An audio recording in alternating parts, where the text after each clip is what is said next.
Abu Dhabi is being redefined. Today, its non-oil sectors drive over half of its economic activity, marking a major shift from dependence to diversification over the past few decades. How did this transformation happen? And what opportunities does the UAE capital unlock for global investors and business leaders? In the Abu Dhabi Advantage series, we'll explore the strategies, sectors, and stakeholders shaping the future of Abu Dhabi.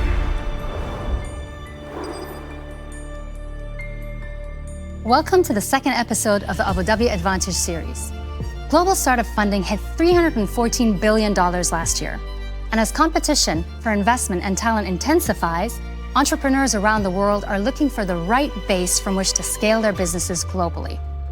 According to the 2024 Global Startup Ecosystem Report, Abu Dhabi has the fastest growing ecosystem in the Middle East and North Africa region.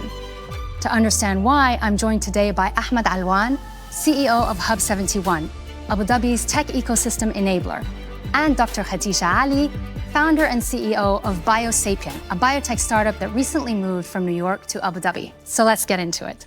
Ahmed, in addition to Abu Dhabi being the #1 fastest growing ecosystem, it's also the #2 largest startup ecosystem in the MENA region.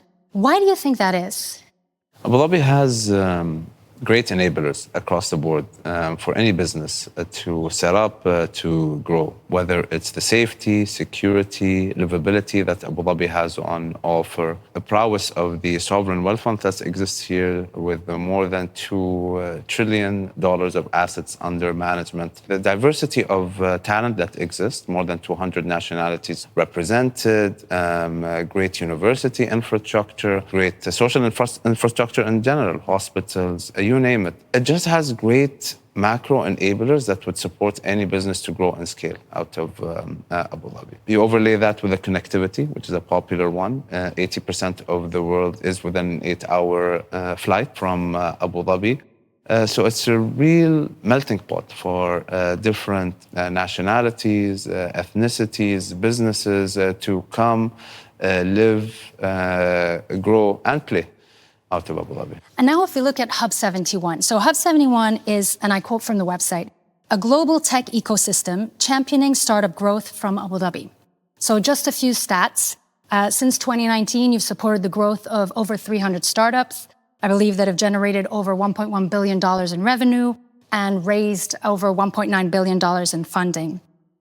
What do you think makes Hub71 different to other tech ecosystems? When we started the Hub71 journey in 2019, we identified that Abu Dhabi has great enabler across the board for any business to grow and scale. So we have programs and initiatives that support startups from ideation up to scale up and maturity. Today, having more than 300 startups are part of our ecosystem and more than 150 partners across investors, market partners, regulators or government entities and talent providers, all that contributed to the success of this ecosystem. So in total, the Hub71 ecosystem has supported 2,000 jobs between startups and partners. What's important to me, contributed to forming a community around entrepreneurship, around technology, around impact that I believe really sets us apart. Thank you. And we're going to get Khadija's point of view on this as a founder who's worked with Hub71 for over a year and a half, I believe. That's correct. Right, yes. Great.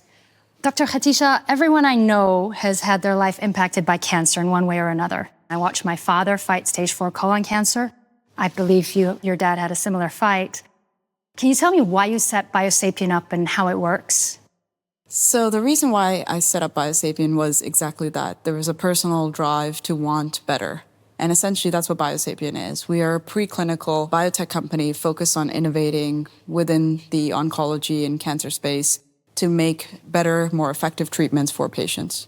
And what's the problem that you solve? How do you solve it? The problem that we're trying to solve is of systemic delivery. So systemic delivery has a lot of adverse effects and systemic effects that occur. It requires a patient's accessibility. So patients actually have to go to the hospital to achieve the treatment. And about 30% of the patients actually stop treatment because of the side effects that occur. As a result of that, we wanted to provide a solution that was able to use the same technology, but in a smarter way. So we created MediChip. So you deliver the chemotherapy drugs locally? That's right. So directly onto the site of the tumor instead of blasting it to the entire body. Wow, amazing. And you've had successful trials in animals? Yes, our animal testing has been very successful, I would say. It's very promising for the clinical, and we are starting clinical testing here in Abu Dhabi as of May of this coming year. And hopefully we'll have the results by the end of the year. Wonderful. So Dr. Khatija, you identified an opportunity to move to Abu Dhabi with Hub71. So BioSapien is still based in New York, and now you have a very active presence in Abu Dhabi and Hub71. Can you tell us why you came?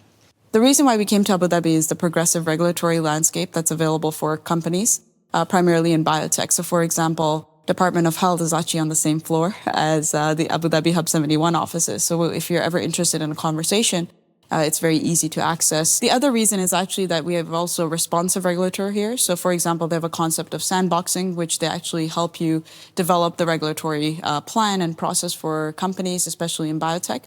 And that for us was really important, along with timing and speed. And I'm glad that's a theme that's coming up again in real life. I do mention it, we do see it, whether it's in fintech, but in healthcare and other sectors. Regulation is important, and all startups, all companies, especially with novel ideas, need to be regulated. What's very important is responsiveness. And that just shows you the forward thinking the regulators have. We want to see novel ideas. We want to make available the right landscape to them to test out their ideas. And Khadija is ultimately one of the beneficiaries, and we're excited to see the outcomes of that journey. Yeah. And you've raised so far about $10 million, I believe. I think $7 million was just in December 2024. Is that right? That's correct. Yeah, led by Hub71. Well, we're part of the journey. It's all Khadija's great for. I think one of the things, and I think it's interesting for Khadija to talk us through the journey or your funding. One of the things that we've been able to curate is a network of more than 50 VC funds that are very involved with us. They're in part of our selection process. So last year, for example, we had 3,000 applications. We only select about 50 companies a year. So it's quite selective, and our VCs get in part of that journey. And that's a journey that Khadija went on. And ultimately, it's one of the VCs there that led the latest round. That's correct, yeah. So actually, one of the judges of our selection committee ended up following us all through the process of the 3-month while we were part of Hub71, going through the program. And then ultimately, at the end of the program, they do like a VC meet and greet demo day. And it was there that they initiated the conversation. And very excited to actually say that Global Ventures led that round. And that was actually one of the reasons we were able to close that funding, is because we had the opportunity to build a relationship with that venture capital firm over the last year, and that would not have happened unless we were part of Hub71. I want to double click on the program, actually. I want to understand what the journey is for a startup with Hub71. Yeah, it's definitely a rigorous selection process. I think, as Ahmad mentioned, 3,000 applicants came in, and about 50 of them were actually accepted. I would say that you probably have a better chance getting into Harvard than you do getting into Hub71. So from the process perspective, it's, you apply on the website, you go through a phase, they have a call with you, try to understand what the business does, and then it goes through the next round. You do the same process, you try to explain what the company is, pitch the idea. They ask some very meaningful questions around the founder and focusing on the team and their ability to execute. And then the next step is basically meeting the ecosystem providers, so the VCs, the regulators, et cetera, that are in your domain. Those individuals provide feedback to Hub71. And then the final step is you get to meet Ahmad, of course, and his team. And ultimately, the decision is made. From there on after, you receive a letter, you end up coming to Abu Dhabi as a part of the cohort. Once you're in the cohort, there's about, depending on the cohort, of course, there's about 12 to 15 companies. The thing that I found about Hub71 that was very different than other programs that we've done previously, the biggest thing was really the access to the local ecosystem. So we were basically granted $70,000 for soft landing, which included registering the company, making sure we had visas and all of these things for all the team players that were there. But on top of that, it was also inviting us to events, and it was also building a sense of community, which I thought was very unique. So those 12 founders or those 12 companies that also came as a part of our cohort, one of them I invested in, one of them invested in me. Some others opened their investors' relations to others. We've done multiple events together. So it tends to build more of a community, which I think is very unique. Yeah, and very valuable in the startup space, right? Because you're working alone. It's a lonely job being a founder.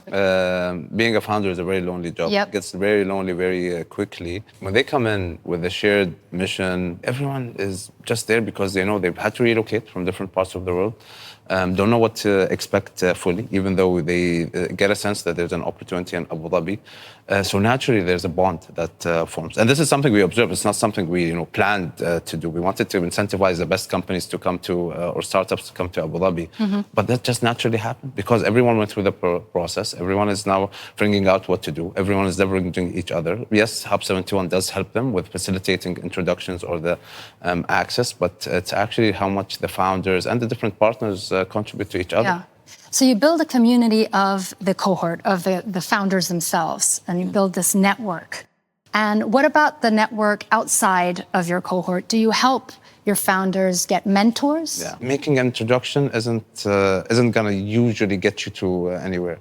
It's in making sure that the companies are at a stage where they can have the right conversations. And at the same time, us understanding the partners, either investment theses, their innovation agendas, in order to make sure that when we make that match, you increase the chances of success. And does Hub71 give you the tools or any training that you need to have these meaningful conversations and increase your chances of success or closing? Yeah, definitely. So that was actually one of the key components of the 3-month program, is learning emotional intelligence and cultural aspects of things as well, which I think is really important. Hub71 represents Abu Dhabi, if I may say, in the sense that, there's 80 to 90% of people in Abu Dhabi are expats and are globally talented individuals, and therefore learning how to navigate that and how to deal with different people from different backgrounds is something that we learned as a part of the program. And I thought that was really meaningful. Yeah, I want to build on that because actually when we talked about uniqueness of Hub71, and I've had the privilege of visiting other jurisdictions, other tech hubs in the world,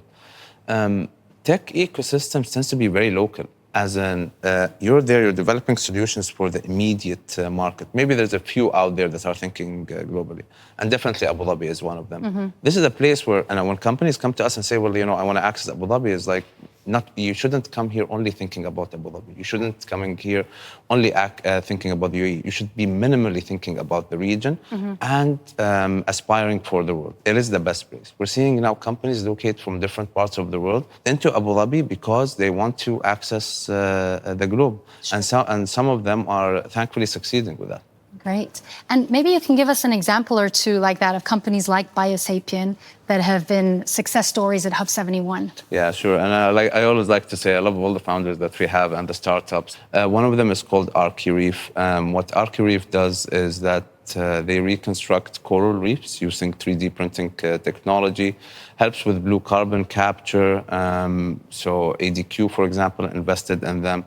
They relocated their presence from Hong Kong to Abu Dhabi. They have a facility in KZN, and they're doing really well, and they continue to grow. I especially hold dear companies and founders that have started with Hub71 in 2019 when we were just a concept. So of those founders is Badr Weld and his company Lamsa, which provides Arabic edutainment solutions, I would say. We have a number of these companies. I'm just hitting on the surface, but these are... you have over 300, right? Yeah. We could talk all day. Looking ahead, Ahmad, what do you see as businesses or sectors that excite Hub71? Fintech especially has been doing really well, and I would give credit to ADGM being a very progressive regulator there. And beyond that, digital assets and crypto-backed businesses. This is a sector that needs regulation, and companies that want to grow and scale want regulation, and that's why they decide to make Abu Dhabi home. And that's why we see a number of them here. Health tech, where Khadijah operates, and her being a trailblazer, forging a path within that industry is also something that excites us. Edutech as well is where we see a lot. Climate tech, has a special place for us in the UAE, with the COP28, His Excellency Dr. Sultan also placing the UAE on the map. I always have to talk about AI. Yeah, I think about the sectors, but AI, honestly, what Abu Dhabi is doing. I always thought Abu Dhabi was here in AI. The more I get into it, the more I realize how Abu Dhabi is actually here.